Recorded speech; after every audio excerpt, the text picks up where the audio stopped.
la falta de Estado de Derecho. Saludo con afecto a Luis Pasos, profesor, economista, escritor de múltiples libros, a quien no tengo el gusto de conocer, pero como si lo conociera. He leído mucho de sus libros, he leído mucho de sus trabajos y los sigo con interés, sobre todo en la universidad. Luis, ¿cómo está usted? Buenos días. No oigo bien a Víctor Hugo. Tenemos ahí un problema de audio. Luis, ¿cómo está? Muy buenos días. ¿Qué tal, Víctor Hugo? Gusto en saludarte. Bien, le saludo. Te oigo un poco lejos. Sí, muy bien. Le reitero mi admiración. Le comentaba que he leído muchos de sus libros.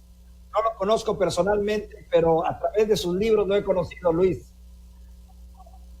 Gracias. Bien, ahora Luis, sí. Ahora sí, ya se mejoró, ¿verdad? Bueno, la admiración hacia usted ya quedó reiterada. Muchas gracias. La pregunta obligada, quisiera platicar con usted sobre esto, la falta de Estado de Derecho en el país. Realmente, yo he notado, a través de sus textos, siempre está implícito ese tema. Siempre está ese implícito el tema del no respeto a las reglas, no respeto a las leyes y el abuso constante, principalmente de la clase política, pero pareciera ser que hasta forma parte ya de la manera de ser de los mexicanos. ¿Cuál es su impresión, su primera impresión, Luis? Bueno, primero hay que dejar claro que un Estado de Derecho no es un Estado de leyes. Los dictadores también tienen leyes, aún los animales tienen leyes, la ley del más fuerte. Los dictadores, pues todas las leyes las hacen ellos, las constituciones dejan de ser constituciones porque una constitución es para limitar el poder y muchos de ellos cambian las constituciones para tener todo el poder. Recordemos que el Estado de Derecho surge en contra de los estados absolutistas, aquella afirmación de Luis XIV, l'état c'est moi, el Estado soy yo, o de Mussolini, todo dentro del Estado, nada fuera del Estado, nada completamente contra el Estado. Entonces, si queremos Estado de Derecho, no bastan las leyes, sino leyes que garanticen los derechos fundamentales, vida, propiedad y libertad. En muchas constituciones esto se presentó como las garantías individuales. En Estados Unidos también fueron los derechos individuales. Y aquí esto se ha hecho cada día a un lado con el mito, por ejemplo, de que el gobierno representa a todos, se han expropiado empresas, petróleos, todo, y todo esto viola el Estado de Derecho. Y actualmente estamos en ese peligro. Que empecemos con expropiaciones de hecho, aunque no de derecho. Entonces, por ejemplo, lo que estamos viendo en algunas veces que cortan las vías de comunicación es una violación al derecho de movimiento, al derecho de transferirse de un lugar para otro. El cubrir las vías de ferrocarril y no dejar pasar viola los derechos de otras personas. Entonces, toda actividad de algún grupo del mismo gobierno que viole el derecho a la vida, el derecho a la propiedad o la libertad es una violación al Estado de Derecho. Luis, profesor, mucho se argumenta el tema de la injusticia social. ¿Son nuestras leyes deficientes o hay una injusticia social que se impone sobre las leyes? Mira, voy a permitirme, Víctor Hugo, poner a cuadro un libro mío que se llama Justicia Social Injusta. Y en él demuestro que las personas son privadas de sus bienes bajo el término de justicia social. ¿Qué es la justicia? ¿Por qué es injusta? Porque va contra la justicia. La justicia es dar a cada quien lo suyo, proteger a cada quien lo que es suyo. Mientras que la justicia social, en nombre de la desigualdad, en nombre de los pobres, le quita a los que trabajan, a los que tienen, para darle supuestamente a los que no tienen, pero el gobierno se queda con ello, con este dinero. En este libro es lo que digo, justicia social injusta. Entonces, en nombre de esa justicia social, se borra, se lastima la justicia. Lo que necesitamos en México es justicia a secas, no el mito de la justicia social. Nuestras instancias, nuestras instituciones están debilitadas, no se han fortalecido, les falta consolidarse. ¿En qué estado está? Corremos un gran peligro de que las autoridades utilicen las instancias para hacer justicia, para perseguir a los enemigos.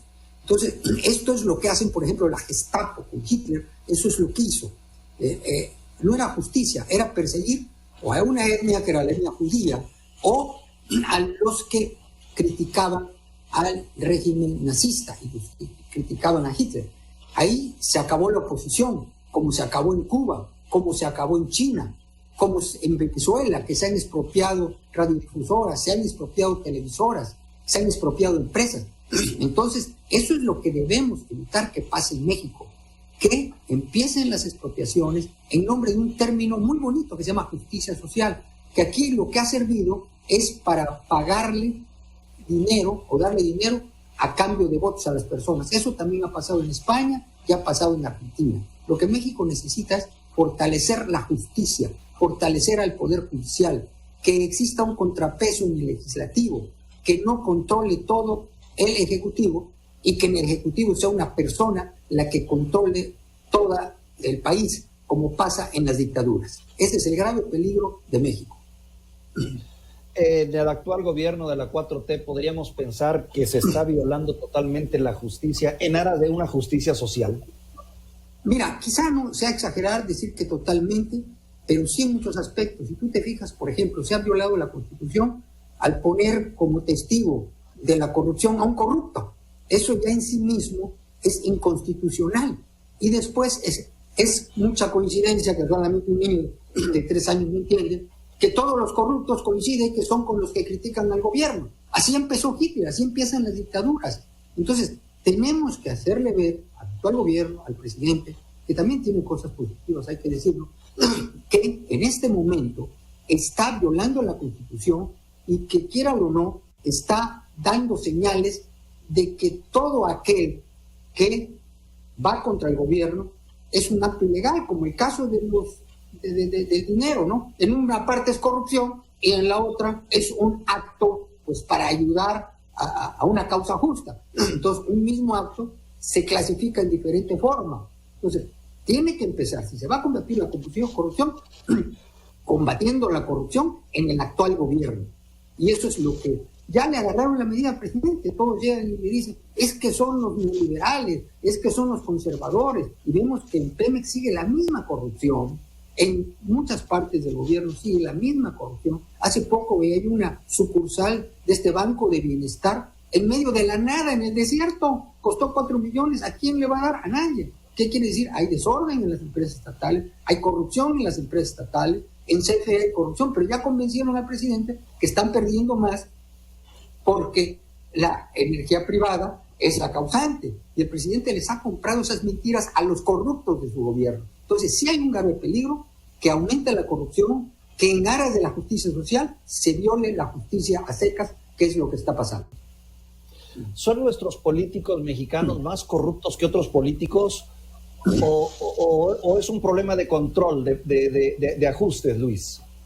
Mira, en todos los países hay corrupción, en Estados Unidos hay corrupción, en Alemania hay corrupción, pero como dijo una vez un extranjero que llegó a México, yo lo fui a recibir, dice, era español, dice, oye, yo he visto corrupción en todos los países, pero tanta y tan seguido como en México no la he visto. Esto era antes, la corrupción no la crea el presidente López Obrador, ya viene.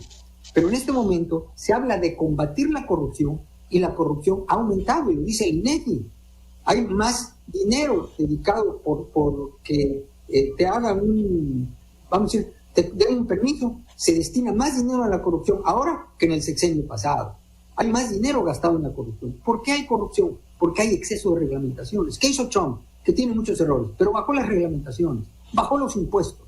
Este gobierno está aumentando impuestos furtivamente y no ha reducido las reglamentaciones. Que te voy a dar, Víctor Hugo, una cifra que parece exagerada.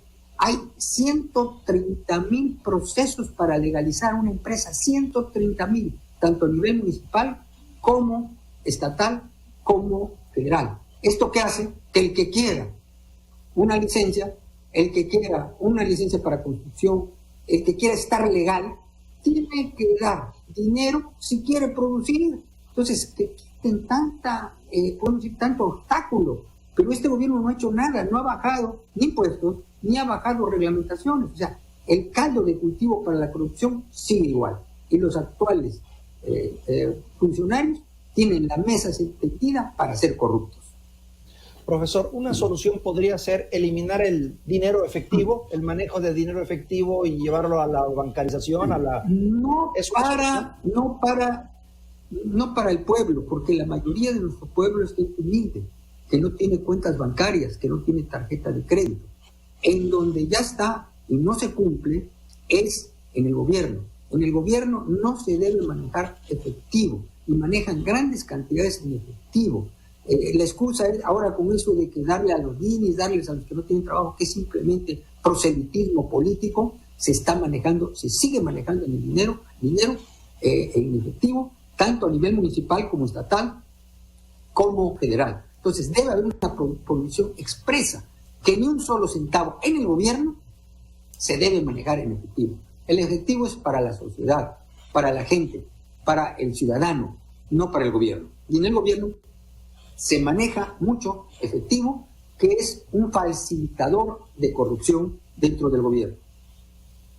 Profesor, volviendo un poquito a quienes tienen que cuidar todo esto, ¿nos han quedado a deber nuestros jueces, nuestro sistema judicial, o somos nosotros los que no hemos estado a la altura de los jueces? Mira, te voy a decir rápido, hace muchos años, lo que me dijo un ministro de la Suprema Corte, cuando todavía está estudiando, le dije a él, ministro, ¿ustedes hacen lo que el presidente les dice? Y me contestó, no, el presidente no tiene que decirnos qué hacer, hacemos lo que creemos que le va a gustar. Y desgraciadamente esto ha sido una constante en muchos miembros del Poder Judicial, hay otros que no. Y creemos que una de las bases de la democracia es un Poder Judicial independiente, un juez, como en Estados Unidos, de un pueblo que frena una política de Donald Trump. Aquí ya se han dado casos, que han echado para atrás muchas políticas, pero en otras como que tienen miedo los jueces, los magistrados y aún algunos ministros. Eso es uno de los límites. Los límites a la dictadura es el Poder Judicial independiente, con gente con ética, y también un poder legislativo en donde sea un freno. Cuando un gobierno o un gobernante controla el Poder Judicial y el Poder Legislativo, se convierte de facto en un dictador. Y ese es el peligro que tenemos en México. Irnos a una dictadura disfrazada de democracia. Sí. ¿Nuestro sistema judicial es lo suficientemente robusto como para poder meter a la cárcel a uno o dos presidentes? Definitivamente sí acude a la ley, pero la cuestión está en que tengan los pantalones de ministros, y quiero decir que yo los estimo a muchos, uno de ellos han sido alumnos míos, son conocidos míos, y tienen ética, pero tienen miedo, muchos de ellos. O hay quienes cuidan más su chamba que su ética. Pero el poder definitivamente judicial tiene las facultades en este momento para meter a la cárcel a expresidentes y aún al presidente de la República, aún con la llamada protección que tiene, con su, ahorita se me va el nombre, pero sí puede meterlo a la cárcel definitivamente, tanto a él como a los anteriores. Pero sabemos que muchos de los anteriores, pues hay más bien la orden de desacreditarlos, no le han encontrado nada, como es el caso de Felipe Calderón, hay que decirlo. Le han buscado hasta por abajo del colchón y no le han encontrado nada. A Peña, pues no hay que buscarle por abajo del colchón, ¿no? Pero ¿qué pasa? Traen a un corrupto y al corrupto, en lugar de hacerle justicia, lo ponen a decir lo que sea, y va a decir lo que sea con tal de que lo tengan en su casa haciendo fiestas con champán y no lo tengan en una celda.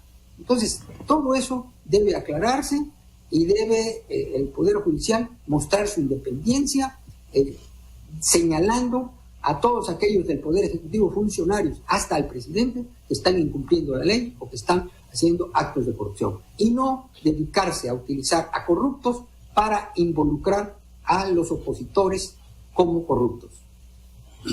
Profesor, finalmente le quisiera preguntar, hace poco el presidente hizo la observación de que podríamos tener instancias internacionales que vinieran a supervisarnos, como la ONU, a través de los derechos humanos. ¿Se vale recurrir a instancias internacionales cuando no somos capaces de nosotros aplicar la justicia como tal? ¿Es posible? Mire, no es necesario cuando hay un gobierno que hace las cosas bien. Y yo creo que es una contradicción que un mismo gobierno pida que vengan instancias internacionales.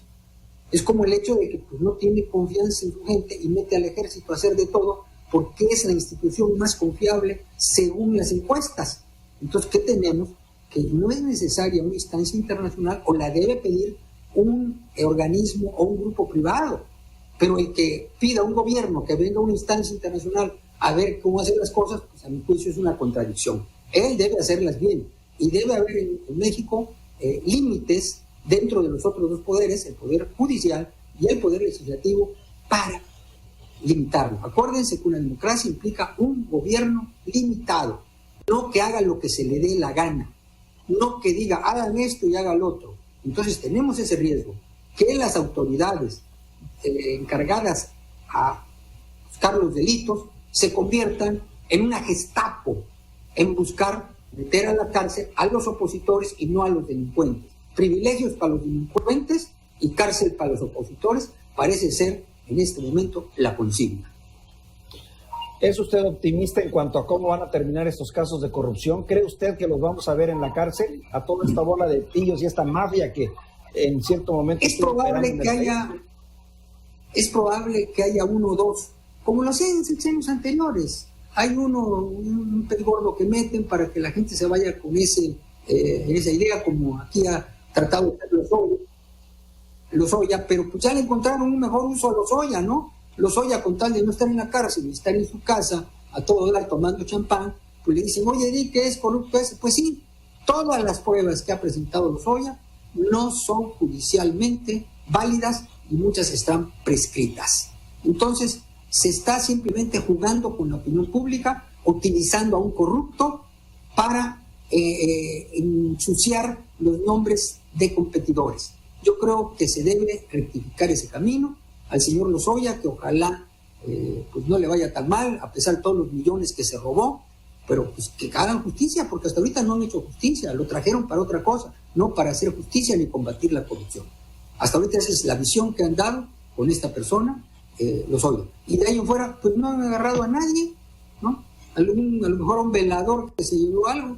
Y también en este sexenio, pues hay mucha corrupción ya comprobada, que no se han iniciado los debidos procesos para investigar. Profesor, pues nos deja pensando. Le agradezco mucho esta conversación imperdible con usted, mi admiración por sus libros, claro, por lo que ha escrito, y espero poder tener la oportunidad de seguir conversando con usted. Luis Pasos. Con mucho gusto, Víctor Hugo. Un saludo afectuoso a ti y a quienes hacen el favor de vernos y escucharnos. Muy amable. Gracias por sus comentarios y gracias por estar con nosotros y con nuestro público esta mañana. Gracias. Buenos días. Vamos a una pausa muy breve. Regresamos en este reporte especial de Mega Noticias.